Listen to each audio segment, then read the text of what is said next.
Hey, I was talking about something early this week. I didn't talk about it on the radio, but I wrote something about it. I just didn't have time to squeeze it in yesterday because of all the Tarasenko stuff. But I had this question for you. When you look at the teams, all the teams that made the postseason in the National League last year, right? And then if you wanted to just add a couple other teams, like the Brewers, he didn't make the playoffs, but they're relevant. The Cubs are more relevant as far as some of the improvements. And I wouldn't count out the Giants from at least being in the hunt, maybe even Arizona. But if you look at all those teams, do you see a team that may be more vulnerable than it is widely assumed, whether it be the Phillies, the Mets with those old starters? I mean, the Dodgers, who have kind of thinned out some things. Who looks vulnerable to you? I would say that the Phillies could be vulnerable. I think they played for that last month about as well as they could have. I don't think Carl Schwarber's going to hit 40-some home runs again. I don't think their starting pitching is deep enough past the first three guys. I'm including Ranger Suarez in there, too. I don't know about their bullpen. Right. I don't know. They've lost Segura, who was a pretty valuable part of their infield. Now they got Trey Turner, who's a big player, but I just don't think their pitching is going to be strong enough. And in that division, the Mets are probably the favorites because they have Verlander, and the Braves are a dangerous team, and they're getting Michael Soroka back, who hasn't pitched in a couple of years. He's going to be all right, they say. And to go with Strider and Fried and a couple other guys there, Morton, Kyle Wright, there. Yeah, I don't know if the Phillies can hang with those clubs, and they really didn't hang with the Braves. They didn't hang with them last year. They just got They sneaked into the wild card. They didn't hang with anybody. And Bryce Harper had the elbow surgery, and I didn't really read the timetable. Of course, he can DH. You don't have to be in the field, but I don't even know what the expectations are in terms of when he can DH. So, yeah, you're so right about that. And Nick Castellanos, is he going to put anything together this year? And the other thing I wonder about, Commission, I wanted to get your thoughts on this. Zach Wheeler and Aaron Nola pitched a lot of ball last year. I mean, and they were full exertion, full intensity in the postseason. And you could see that both of them kind of wore out in the World Series. Wheeler was good in that final game, but they were getting down to the fumes. Pardon me. I wonder if there's going to be any carryover effect, because you and I have seen this a lot. When pitchers put a lot of miles on their arm because of a postseason run, things start to fall apart. I mean, it happened to Chris Carpenter, a couple times. So I wonder if those guys are going to feel the effects. And you could be right. What the Cardinal fans saw in the first two games of the wild card series was not what other people saw later on. Nola, Wheeler were at their best then, and the Cardinals paid for it. But I don't think they're going to be able to be that good again. I don't know that Harper's going to be able to DH all season long either. I think that recovery time takes him into the season a little bit before he can do anything. At least he was hitting much of the time last year. And he's a great player, But when he can't play, that means Castellanos and Schwarber have to play the outfield. And sooner or later, that's going to bite you. Yeah, no doubt about it.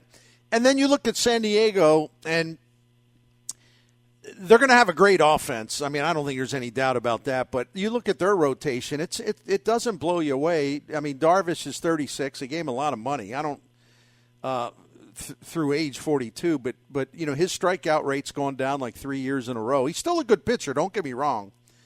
I don't know that. Blake Snell was really bad the first half of last season. I was looking at Joe Musgrove. I just frankly wonder if he isn't due for some kind of regression. And then, the bottom two spots in their rotation, I don't think are anything special. Do you think they have enough starting pitching? I'm talking about reliable starting pitching. I don't think so. But they're going to score a potload of runs, and the X factor is Tatis when he becomes eligible to play a couple months into the season. That's a pretty darn good player that they didn't have last year, because he had the broken collarbone, and then he had the rules violations. So That's a great player to put in that lineup. And they might just mash teams. Might be a lot of 8 to 7 games out there. Rick Hummel with us, and you look at the Dodgers now. First of all, their payroll is $210 million, 26-man payroll. So obviously they still have a lot of good players. But when I go to the other day, I went to FanGraphs and I looked up roster resource so you can see their depth chart and all that. And it's just kind of for a team with a $210 million payroll, they sure have a lot of questions. Max Muncy batting cleanup. I mean, is J.D. Martinez got anything left? They're planning to start Trace Thompson in center field. They don't know if Gavin Lux can play shortstop. They got Rojas from the Marlins to do that. That group is really kind of thinning out, and then you look at the rotation. What's Kershaw going to do? Is he going to last?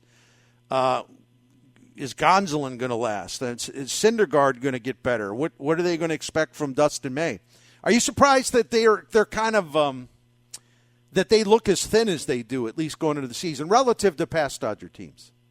A little bit, but they seem to like their system a lot. And they seem to like Gavin Lux a lot, so we'll have to see about that. They're strong behind the plate, and they've got some talent at some positions there. J.D. Martinez hasn't been in the National League for a while. Of course, that doesn't make any difference anymore with the way the schedule is. It doesn't matter what league you played in last year. You're going to play everybody anyway. And those other teams, you mentioned Arizona. Arizona's going to be a lot better, I think. And the Giants will be better. And San Diego was a good contender as well. I don't think the Dodgers will run away with that division anymore. I think they can still win it. They've still got some arms. I like Dustin May a lot if he's healthy. And I don't know what the future is for Walker Buehler. I don't know I haven't seen much copy on when he's going to return this season, if at all. I would think he'd be in there somewhere toward, past the halfway point. And that could be a big pickup if he's able to pitch, but I haven't heard. I don't think they're expecting him, Remember how he put off that shoulder surgery or elbow? I'm sorry, elbow. Yeah. And I remember looking at this the other day, and I'm like, well, wait a minute. I didn't realize he waited till late August to have that surgery. So I think he could be out the whole year, but maybe towards the end. Come back. They got Urias. Urias is a quality pitcher for sure. And Kershaw is a big player for them. How much is he heading down Wainwright Road there, where he run out of gas toward the end of the year? What? I don't know.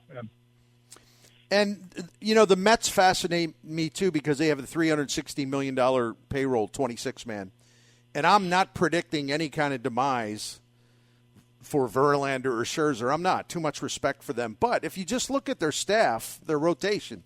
Verlander's 40, Max is 38.5. Carrasco, who gets hurt a lot, he's almost 36. Quintana, we like him. We saw that he's still very good, but he is 34. And then they signed the player from Japan, who is young. He's 30, but who knows how good he'll be right away in the major leagues. I mean, that's an interesting rotation because you could see it sort of unravel pretty quickly if a couple things would happen injury-wise. And do we think Adam Ottavino is going to be the quality setup guy that he was last year, or that Diaz can have anything close to the season he had? He was one of the most valuable players in the league last year. Yeah. They did sign David Robertson, which weakens the Phillies.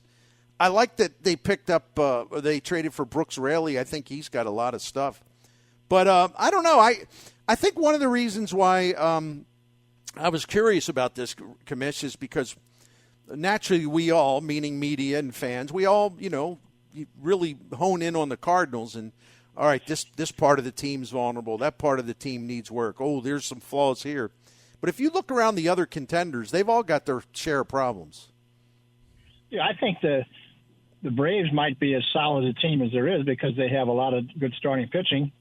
And their bullpen, they won't have Jansen this year, but they have a good enough bullpen maybe to compete. They may have to do some tinkering with that later on.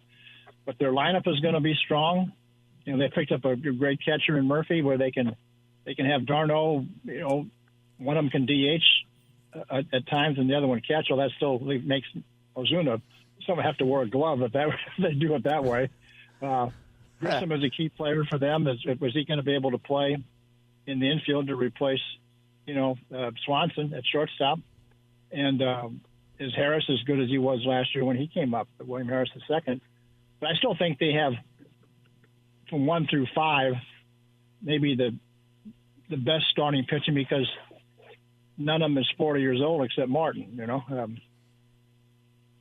You make a good point about the closer situation. Now, if you look at Joe Jimenez, who they signed from Detroit, or they traded for him, one of the two. I mean, his numbers are good; they're fine. He can strike out people, but he was doing that for the Tigers, and now he's in the big time now in a division where it's going to be a dogfight. Where there's some really, really good teams. So he hasn't had to handle that before. So that makes him a little bit of an X factor. Yeah, and there's wins. Miami's not going to be able to offer up a lot of wins for these teams either with the starting pitching they have, even without Lopez. They got a pretty good club there. Washington will be. It's too bad for those teams. They can't play Washington, 19 times rather than 13. But they'll get some wins against them. But that's going to be one of your best races, maybe the best race in the National League. But 3 teams will be there for sure, and Miami will be pesky, and Washington won't be anything. And I can only see 2, maybe 3 teams in the National League Central, and I'm not sure about the National League West. You might have 4 contenders, but I still think the Dodgers will win.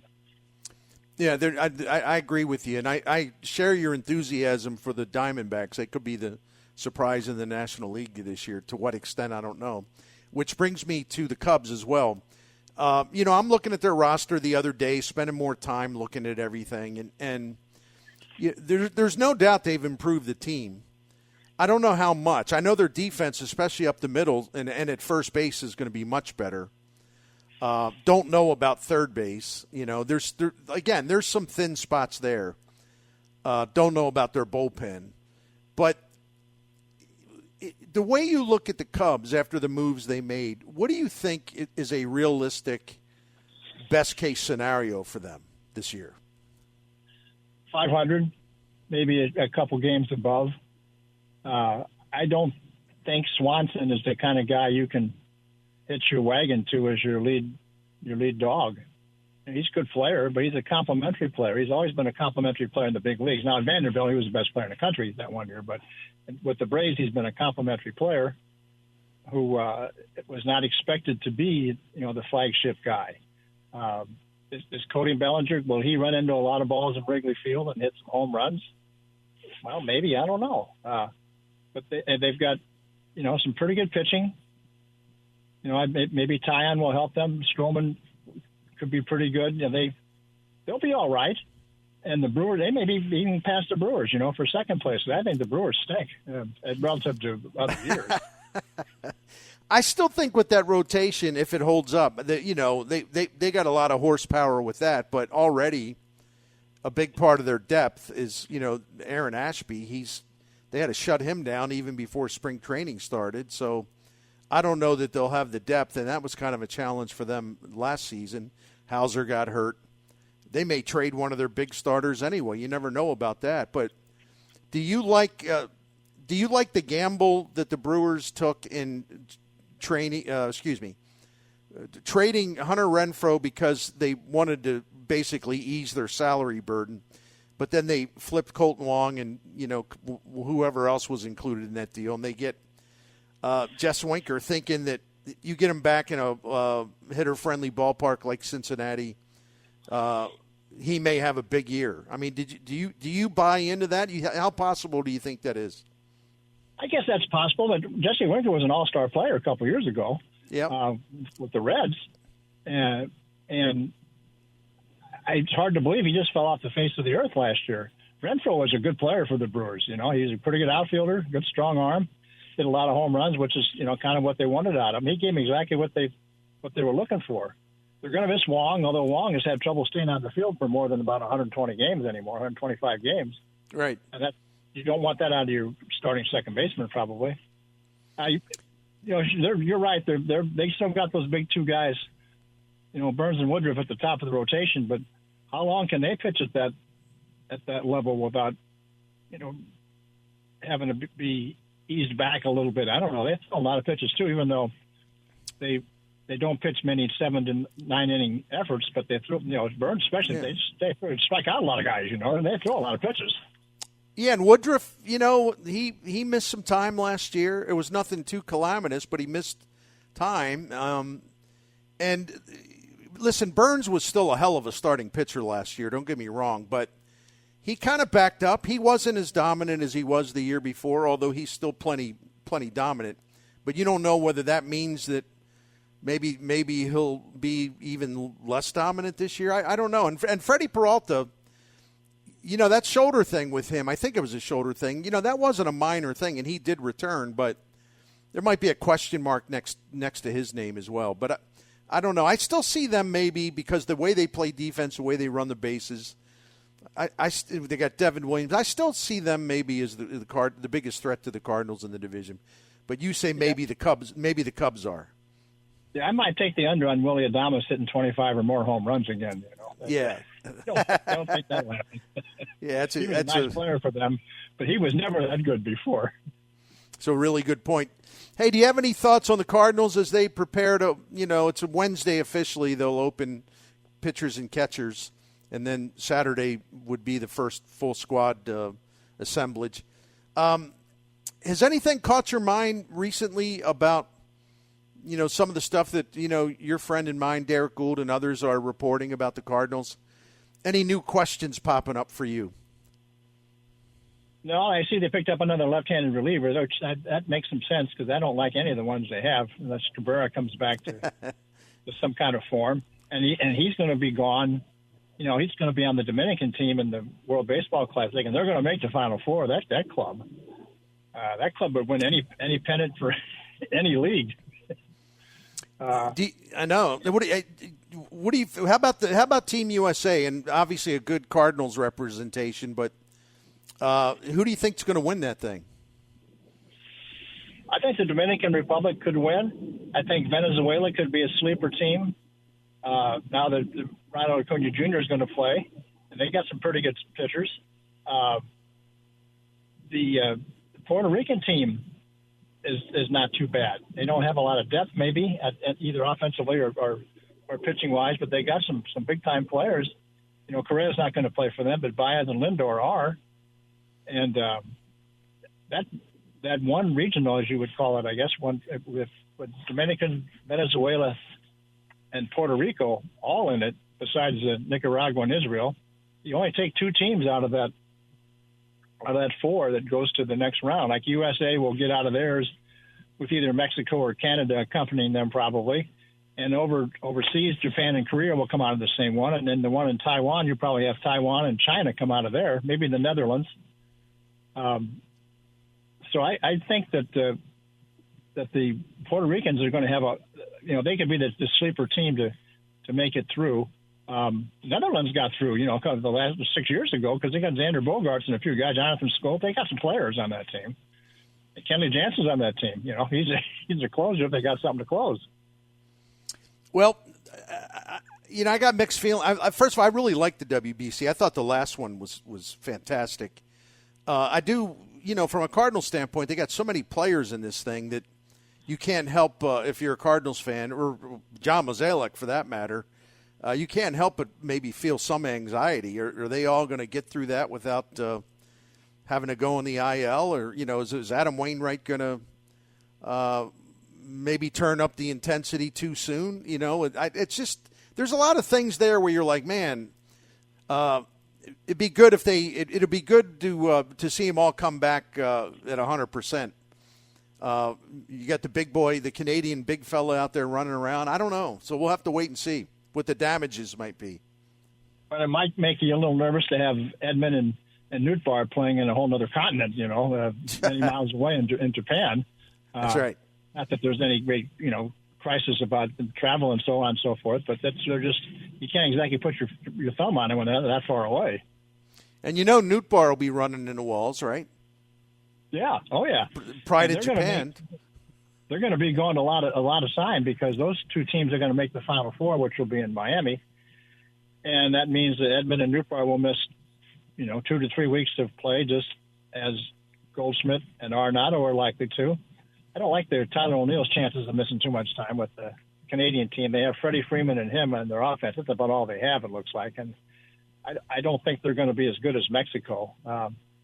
And with Randy Arozarena playing for Mexico and some other players, I think Canada's a little short. So O'Neill won't be gone long. I don't think Andre Palante playing for the Italian team will be gone long, even though he's, and some other guys, Cabrera, but Cabrera could be gone a long time. That's a guy I'd like to see pitch a whole camp with the Cardinals. I don't think he should have signed up for the WBC, but that looked like a weak spot on their club was left-handed relief, so he was on their club. Commish, two more things for you. Number one, what was your reaction to the Blues trading of Vladimir Tarasenko to the Rangers? Not unexpected. It was just what team was he going to? The Blues are not going to make the playoffs this year, and Tarasenko is going to be gone soon enough anyway. You might as well try to get the best you can for him. Hockey, they got 2 first-round draft picks now, which some years they haven't had any. Right. They got a chance to retool there. Sammy Blais, I don't know. He was a pretty good player here. He played for a Cup champion. He didn't do anything for the Rangers, though. It's kind of unsettling. But I think it was time for Tarasenko to move on. He didn't seem entirely all that happy anyway. And if O'Reilly has to go now, the O'Reilly trade will meet with a little less enthusiasm because people really love him. They liked Tarasenko for a long time, but I don't think nobody misses them too much around here anymore now.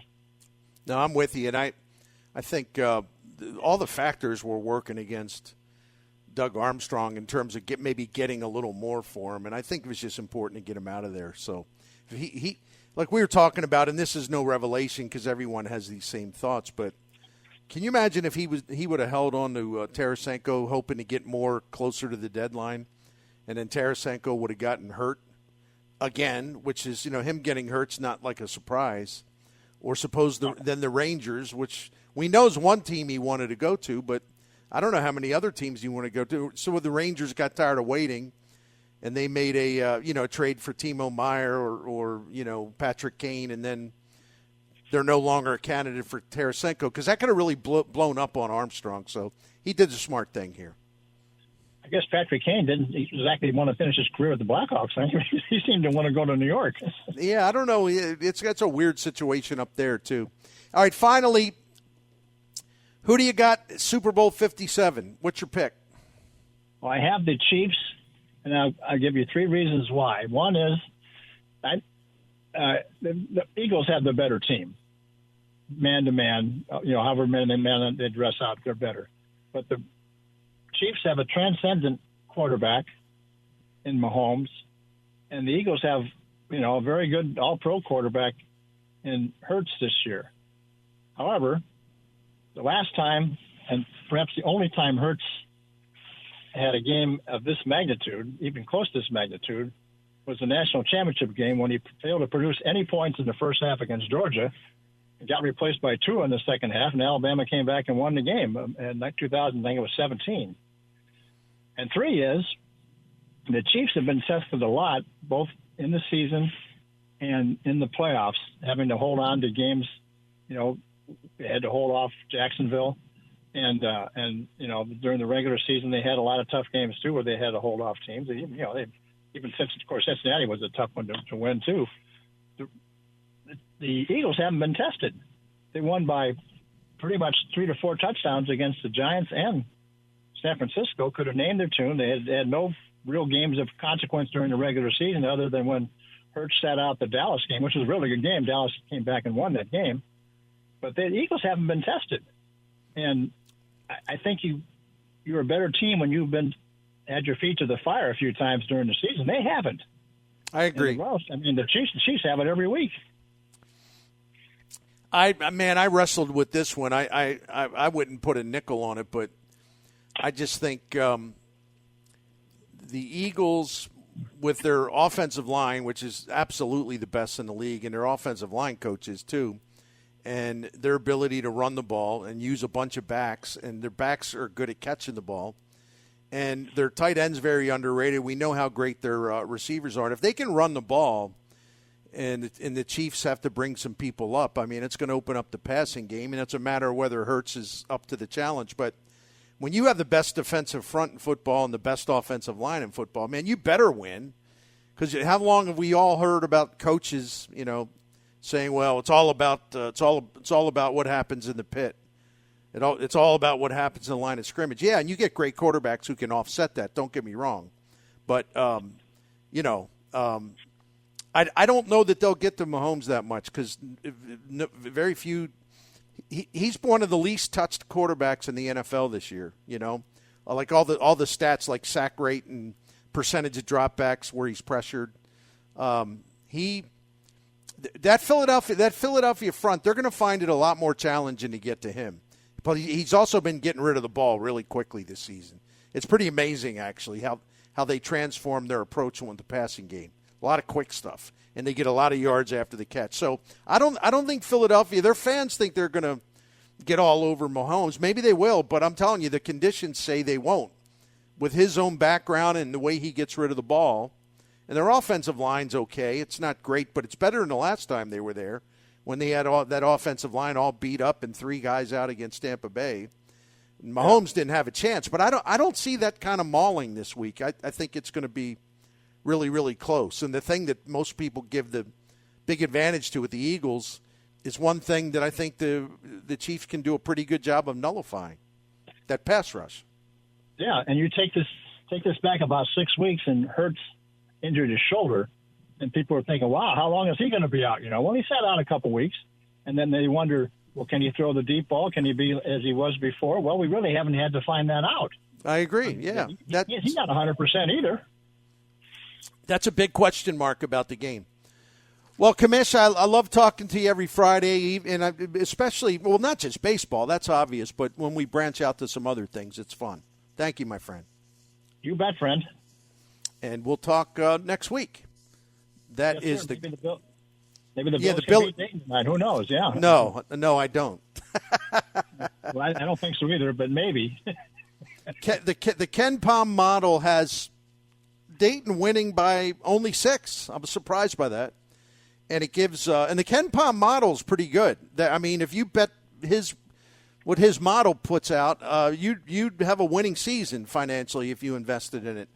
He's got the Billikens with a 30% chance to win that one up there in Ohio. So, but a narrow game, a narrow victory. Well, that was a big win by Dayton at VCU the other day. That kind of turned the league around a little bit, where Dayton can now win it. Yeah. I like Coach Ford, but I can't say that I fault anyone that's losing patience a little bit. They've had really good talent. They've only been to one NCAA tournament so far, and they still have a shot at that. Win the conference tournament this year, they could do it. But I don't know. It's a mixed bag. He's won a lot of games, and I like him, and he can get players, but never seems to gel. Right? Something like that. They don't even put these bad teams away. They let Rhode Island hang around, through that late game the other night there, and even they lost UMass, which is not a good team at all, and they've had some other struggles in the league. But that's right there for them. They got 2 with Dayton and 1 with VCU. If they won all 3 of those games, they're going to win the league. That's a good way to put it. Good. We'll leave on that positive thought. All right. We'll have a great weekend, man. Thank you. You too, sir. Thank you. That's our great friend Rick Hummel. I love talking to him about other sports because he's on top of all this stuff.